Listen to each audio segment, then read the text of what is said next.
Did PSA damage Juice from Lootbox TV's graded card submission for some LaMelo Ball rookie cards? It kind of looks like they did. We're going to talk through that in detail, some facts on the situation. We'll also talk through PSA's new first view offering and feature within their grading process, which is why it's a good thing, but also how we know some issues were made in this specific submission. So we'll get to that in a sec. I just want to preface the video by saying I love Lootbox TV. I think they're definitely one of the better channels within the hobby. They have a lot of passion. You can tell they actually care about cards.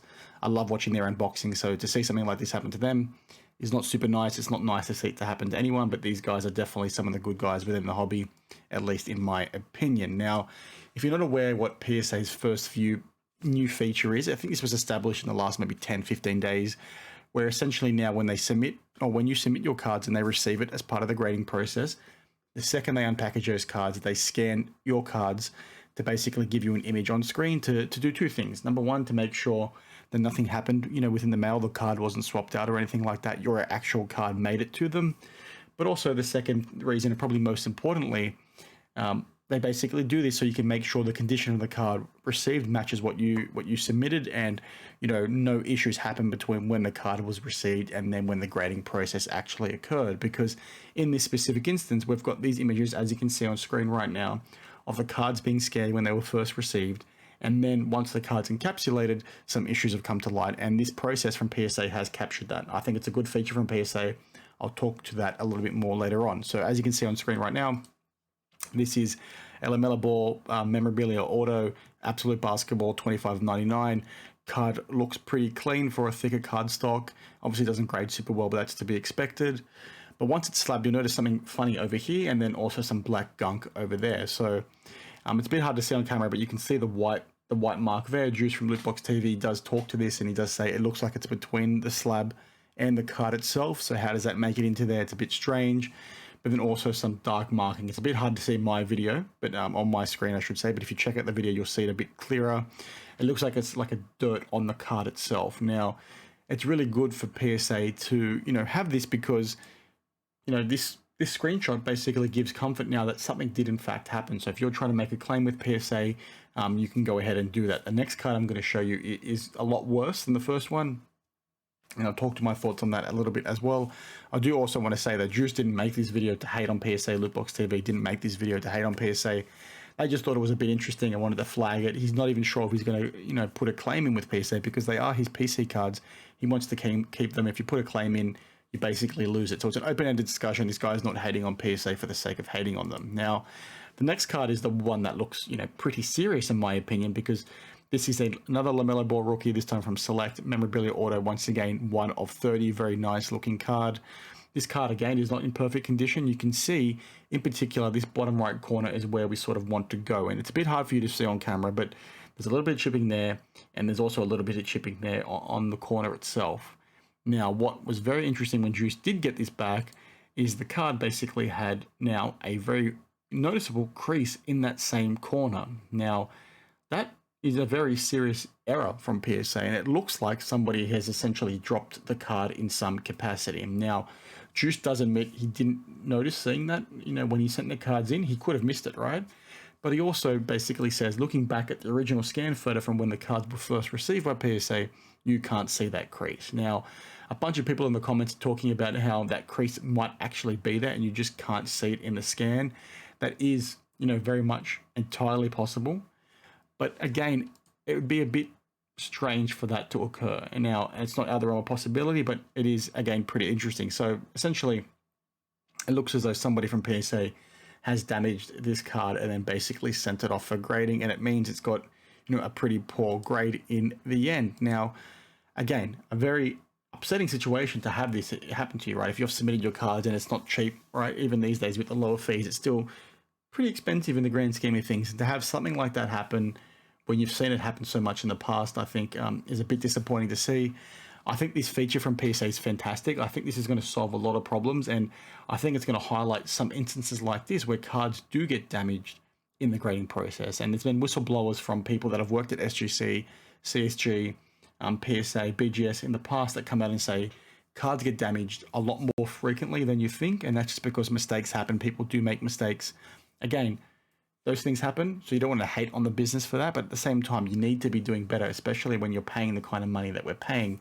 Something like this on a rookie card for a key player or a key prospect is not nice. You don't want to see it happen to any card, but this is going to be an expensive card compared to your average card that you're buying and selling. So to see a card get that kind of damage is very, very disappointing. How many times did it occur within PSA's process before they started doing this? Did people not notice, right? Or people had no cause for action? I think it's good they've done this PSA. I think it's going to make a big difference moving forward to have this kind of accountability. Now, some of you could put the tinfoil hat on and say, well, let's say it happens and PSA notices it and they go back and change the original photos. Now, I don't think that's going to happen. I think that's a very serious thing to do. Again, not out of the realm of possibilities, but if you're somebody that wants to be better protected, take screenshots basically when you log in and see that your first images have actually been taken, because that might be something that could happen down the line. Now, I want to say once again that Juice has not come out and said he's hating on PSA or anything like that. If you read the comments, you'll see that he's acknowledging the fact that some people have said, you know what, you could be wrong on this situation. He sort of acknowledged that. He sort of agrees that he might be wrong. But again, that corner damage is pretty hard to argue against, in my opinion. I think the scam would have picked it up just based on the fact that it picked up other pieces of whiting. But again, it could be a minor lapse with regard to the scam not picking things up. Now, and one of the other things I wanted to talk to on this situation was the fact that Juice and Lootbox TV actually made this video before, you know, reaching out to PSA. Some people might hate on that. I think it's a good thing because, as we've seen in the past, people have, you know, talked about this with PSA, and PSA's asked them to sign an NDA, basically not disclose anything on social media, keep things to yourself, which I think is a detriment to the hobby in the long term. I think Lootbox doing this and talking about it and highlighting about it, which is also why I do these kinds of things on my channel, is because that's how you get these businesses to actually make a change and actually give you the respect you deserve as a customer. Now, I can understand from their perspective, from a, you know, marketing perspective, and maybe they don't want people to be aware of this completely because it might impact on their bottom line. But at the same time, if you make it aware, it holds them accountable, and then means they need to change and do things the right way. If this was an average Joe, as we saw with Chasing Cardboard, and they basically try to tell them to sign that NDA and you won't hear anything about it, try and manipulate the process, how many average Joes has that happened to? How many times has things gone wrong within these processes, at these graders, at these manufacturers, and people have not said things, and then it hasn't had the platform to actually make a tangible difference. That's what I'm trying to do on this channel. Call this stuff out, make a tangible difference, hold these businesses accountable. I don't do this to hate on them. I do this to try and make the hobby better, which I think in turn creates more value for us as customers and enthusiasts and collectors, right?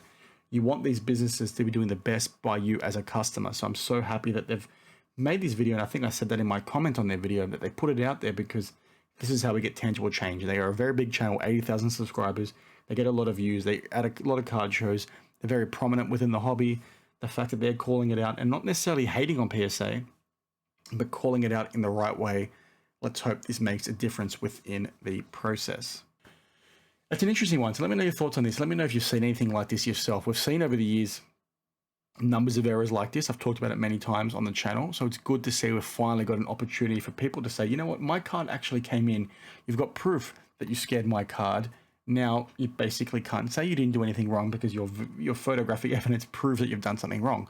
It goes back to that Cardboard Chasers, whatever their channel was called. I forget what it's called. My brain's going blank right now. It's quite late at night, where they submitted a card and they basically got the wrong card back. Now, if their card was scanned correctly and then the card got misplaced mid-grading process, Chasing Cardboard is the word I was looking for, cardboard chasing, I'm dyslexic.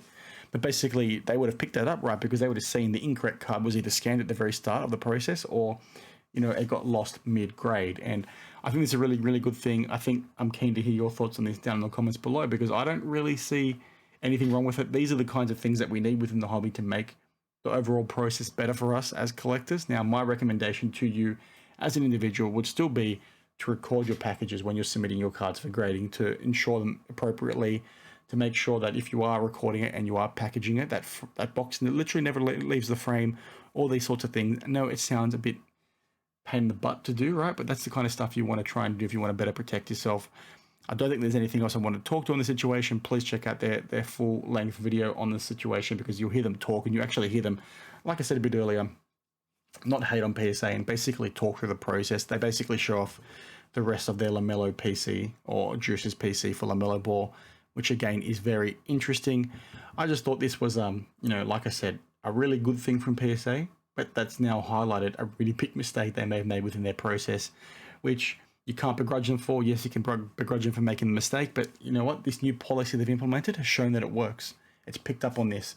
And hopefully if he does put it through, it's easy for him to make a claim as well. Now, I think that's all I want to talk to. I think I've said that already. So thanks for watching. Please drop a like and a follow if you aren't subscribed to me already.